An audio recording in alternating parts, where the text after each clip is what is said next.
քննարկում ենք հարց համար 34-ը Իջևան համայնքում UEFA ստանդարտներով ֆուտբոլի մարզադաշտի կառուցման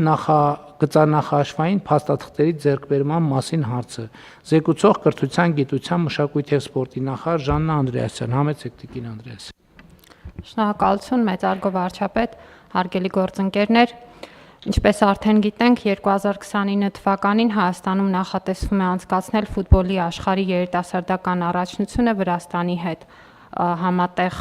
կազմակերպման հիմքով եւ այս նպատակով մեր երկու երկրների ֆեդերացիաները համատեղ հայտ էին ներկայացրել, որը արդեն իսկ հաստատվել է FIFA-ի կողմից, եւ այդ առաջնությունը Հայաստանում անցկացնելու համար հիմնական պայման է UEFA-ի 4-րդ կատեգորիայի մարզադաշտեր ունենալը,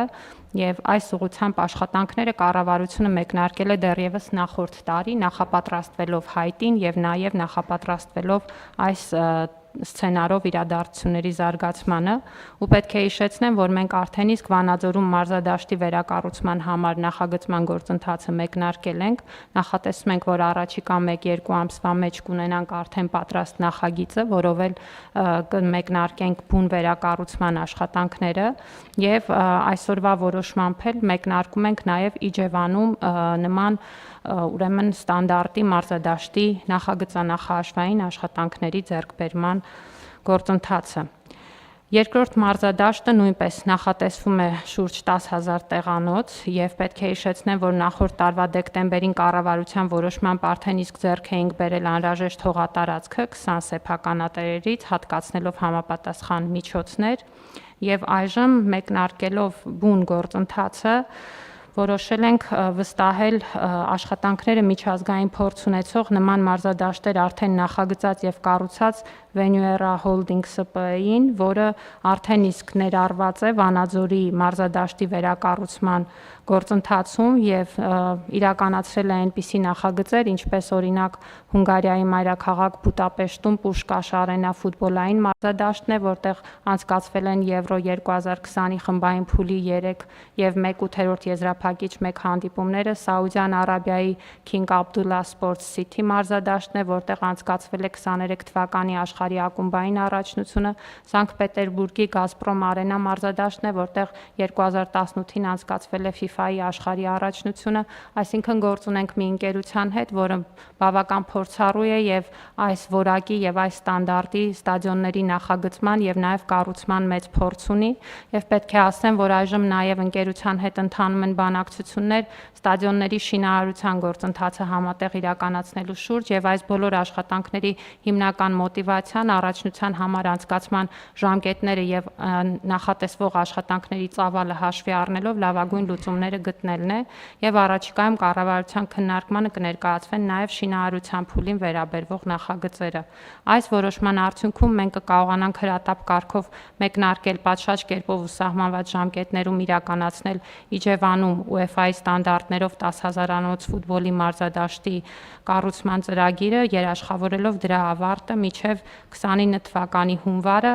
29-ին կայանալիք առաջնությանը ընդառաջ։ Այս որոշման իրականացման համար մենք նաև պետական բյուջեում առաջարկում ենք վերաբաշխում 177 միլիոն 828 հազար դրամի չափով, որը կուղղվի նախագծանախաշվային աշխատանքներին, ինչպես նշեցի, սրան կհաջորդեն արդեն շինարարության փուլի հետ կապված որոշումները։ Խնդրում եմ հաստատել, շնորհակալություն։ Տիկին Անդրեասյան, ճիշտ եմ հասկանում, որ մեր կանխավարկածն է, որ շինարարական այն ընկերությունը, որ շինարարությունը անելու է եւ որ ոլորտում փորձ ունի, մենք գիտենք, կարող ենք տեսնել այն ստադիոնները, որ իրենք կառուցել են, իրանք նախագծեն եւ իրանք իրականացնեն շինարարությունը եւ իրանք մոդուլային տեխնոլոգիայի են տիրապետում, որը արդեն կապված չափերից կոպիտ ասած իրանք բանաձևը դնում են, այդ նախագիծը գեներացնում են եւ տեղում կառուցում են եւ սա գործողությունն է, որ իրանք անընդհատ անում են եւ սա իրանք գործունեության բնույթն է։ Այո, պարոն վարչապետ, պետք է ասեմ նաև, որ մենք այս ընթացքում անհրաժեշտ խորհրդատվությունը ստանում ենք նաև UEFA-ից կիրառվող տեխնոլոգիաների, դրանց համապատասխանության վերաբերյալ եւ շարունակելու ենք այս խորհրդատվությամբ ուղեկցել process-ը, որպեսզի կարողանանք նաև անհրաժեշտ գիտելիքն ու կոմպետենցիան ունենալ առաջարկները գնահատելու համար, բայց այո, մենք գործ ունենք մի ընկերության հետ, որը ոլորտում ունի համապատասխան փորձառությունը, հեղինակությունը եւ իր գործունեության բնույթը հենց սա է եւ կարծում եմ, որ ներկայացված մոտեցումները հիմք են տալիս ենթադրելու, որ մենք առաջնությանը պատշաճ նախապատրաստվելու բոլոր քայլերը ժամանակին կիրականացնենք։ Իհարկե մեծ ծավալի աշխատանք է, պարոն վարչապետ, պետք է ասեմ, որ խաղի ֆորմատը, առաջնության ֆորմատը արդեն իսկ որոշված է, մենք գործ ենք ունենալու 24 թիմի մասնակցությամբ առաջնության հետ, ընդհանուր առմամբ 52 խաղեր են անցկացվելու, դրանցից կեսը անցկացվելու են Վրաստանում, կեսը Հայաստանում, այսինքն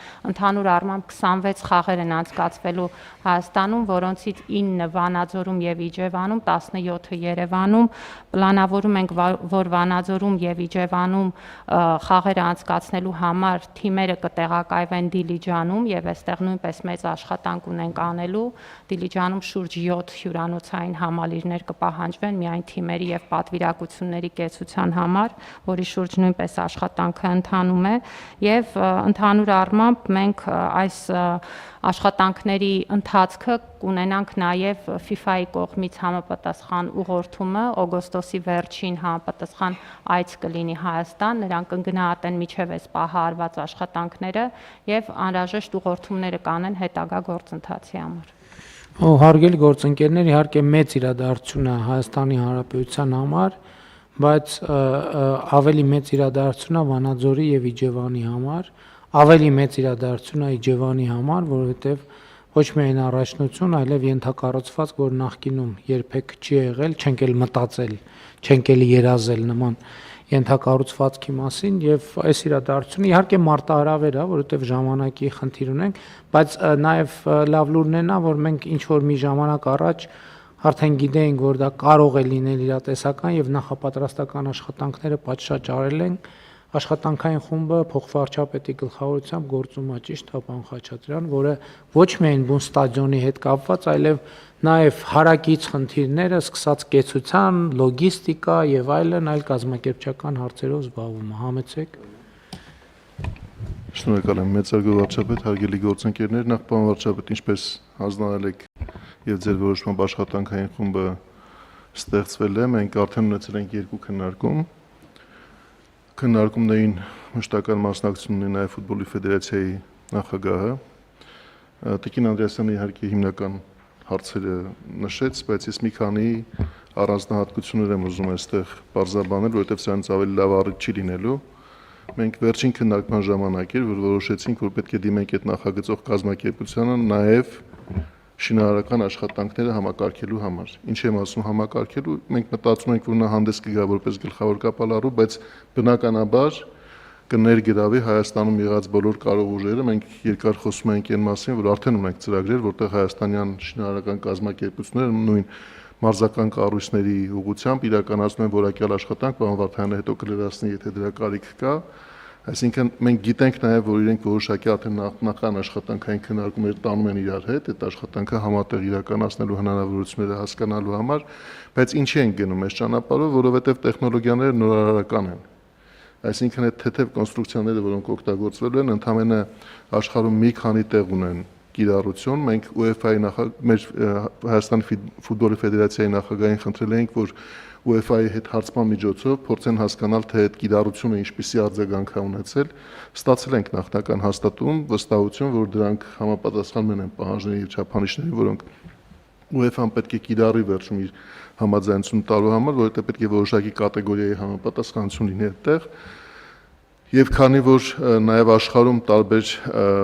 լոգիստիկ շղթաներ կան, որոնք որ պիտի սպասարկեն այս գործընթացը, մտածում ենք, որ ավելի լավ, քան նախագծողը չի կարող իմանալ, թե ինչ է հաշվի առնված այդ նախագիծը կազմելու ժամանակ։ Եվ դա է պատճառը, որ մենք որոշեցինք մեր վերջին աշխատանքային խմբի ժամանակ, որ այս նախագիծը կառավարության նիստով նախագծման աշխատանքը պատվիրելու հետ միասին մենք մտադրությունների հուշագիր ստորագրենք այդ նախագծային կազմակերպության հետ, որ նա կտա մեզ հաստատում, որ երբ մոտենանք արդեն շինարարության փուլին, կարող ենք խոսել այնտեղի մանրամասների մասին, ընդ որում դիտավորյալ բաժանել ենք երկու մասի, որ կարողանանք ունենալ բանակցային որոշակի ճիշտ շրջան։ Մենք նաև ձևավորում ենք հիմա մի աշխատանքային խումբ, որտեղ պետք է հրավիրենք նաև Նորից ֆուտբոլի ֆեդերացիայի մեր ղեկավարության հետ սերտ համագործակցությամբ մասնագետներ, ովքեր գիտեն ինչ է նշանակում ստադիոն կառուցել եւ գիտեն կարդալ ստադիոնի նախագիծը։ Եվ մեր մոտեցումը նա է, որ մենք երբ որ ունենանք արդեն նախագծված երկու աշխատանքները եւ Վանաձորի եւ Իջևանի դեպքում, այդ նախագծերը այդ մասնագետների կողմից, փորձագետների կողմից նայվի հնարավոր բոլոր օպտիմալացումները այդտեղ իրականացնելու աչքով։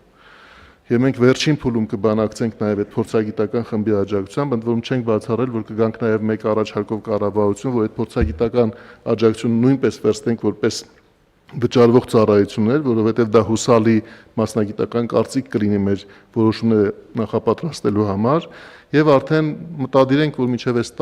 տարեվերջ այդ պատրաստ նախագծերով շինարարական կազմակերպություններին ներգրավելու համար մեր մրցույթը մրցույթ չի, դա իրականում պետք է բանակցվի բայց մենք պիտի նախնական պատկերացում ունենանք նաև այն տեղական կազմակերպությունների վերաբերյալ, որոնք ներգրաված են լինելու հուսալիորեն այդ ամբողջ աշխատանք կատարելու համար։ Զուգահեռաբար, ինչպես դուք նշեցիք արդեն, մենք նաև իհարկե ճանապարհների հարցն ենք քննարկում Վանաձորի դեպքում, որովհետև ստադիոնին մոտեցող ճանապարհները նույնպես պետք է լինեն ստանդարտին համապատասխան, նաև ավտոկայանատեղիների, նաև հյուրանոցային տնտեսության, որը պետք է արկա լինի, բայց այստեղ առանձնահատկությունն է, որ եւ Վանաձորի եւ Իջևանի դեպքում հյուրանոցային տնտեսությունը Դիլիջանի տարածքին է վերաբերում, ըստ էության այն չափով, որ վերաբերում է ֆուտբոլի ակումբներին եւ այդ համակարգող մասնագիտական անձնակազմին, ոչ մի խանգարող հանգամանք այս պահին չենք տեսնում, որ մենք նախատեսված ժամկետներում կգնանք առաջ, բայց բնականաբար նաև այս որոշումները ընթացիկ հենց նրա համար են, որ ժամկետների որևէ բացթողում չունենանք։ Իջևանում եւ Վանաձորում էլ որոշակի հյուրանոցային կարողությունների հայտ են եկել եւ գալիս են, այսինքն այնպես չստացվի, որ մենք բան ենք անելու, փակելու ենք։ Այսինքն նույն թիմերը համընդեղ են խաղալու համընդեղ, հա։ Շատ լավ, բայց դե պարզա երկրպագուներ եւ այլն ամբողջ տարածաշրջանի, այլ ավելի գուցե նաեւ Գեղարքունիքի մարզում կծանրաբեռնվի եւ սա լավ առիթ է այն ներդրողների համար, ովքեր մտածում են կամ պրոյեկտներ ունեն, որոնք ընթացքի մեջ է, արագացնեն, որպեսզի հասցնենք 29 թվի ամառվա դրությամբ պատրաստ լինի, որպեսզի կարողանան լավ ստարտ ունենալ բիզնեսի։ Համեցեք Տիկին Անդրեաս։ Պարոն վարչապետ, ես կուզեմ հատուկ շեշտել, որ մենք այս ենթակառուցվածքին չենք նայում իբրև, այսպես ասած, մեկ անգամյա ենթակառուցվածք, որը ձևավորում ենք առաջնությունը անցկացնելու համար եւ մեր այս ընթացիկ աշխատանքներում զուգահեռաբար աշխատում ենք նաեւ այս ստադիոնների գործարկման բիզնես մոդելի վրա, որովհետև ինչպես դուք նշեցիք, սա տվյալ տարածաշրջանների համար աննախադեպ հզորություն է, ենթակառուցվածք է, որը նաև հետո պետք է ճիշտ շահագործվի եւ ճիշտ շահագործման դեպքում դա նույնիսկ կարող է լինել եկամտաբեր գործունեություն եւ ոչ թե պետության համար դառնալ լրացուցիչ պահպանման ծախսերի առումով բեռ։ Եվ այդ իմաստով նույնպես զուգահեռաբար աշխատում ենք, որպեսզի թե առաջնությանը պատրաստվենք եւ հետո ճիշտ օգտագործենք ձևավորված հնարավորությունները։ Շատ լավ, կան հարցեր արգել գործընկերներ, չկան, հարցը դրվում է քվեարկության, ովքեր են դեմ որոշման ընդունմանը, դեմ չկա, որոշումն ընդունված է։ Հավանիչ տեսանյութը եւ բաժանորդագրվիչ նորությունները բաց չթողնելու համար